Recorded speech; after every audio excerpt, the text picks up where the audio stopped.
Hi everyone, my name is Amy and I work with the customer success team here at Nutritics. I thought I'd take some time to show you our new updates that have just went live.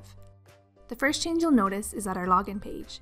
You can use your Microsoft or Google account to sign in now.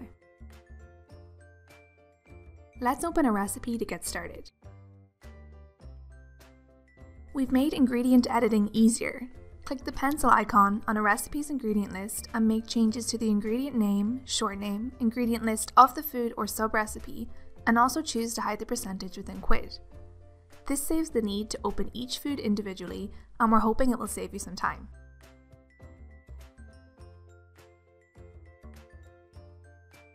We've added QR codes to the label maker. A QR code on your label will allow you to show more with a simple scan. The code will open recipe information, including a nutritional breakdown, recipe ingredients, allergens, products, and pack sizes.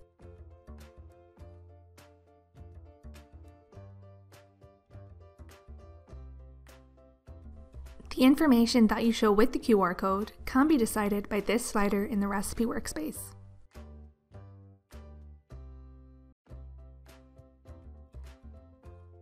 You can also change what labeling values you see on a recipe or food.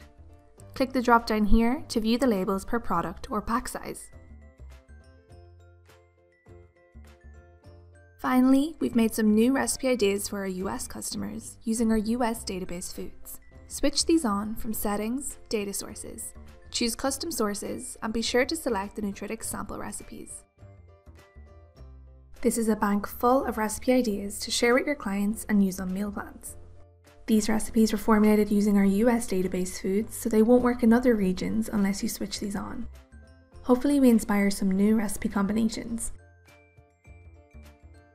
That's all for now, but be sure to check out our changelog for other updates we've made.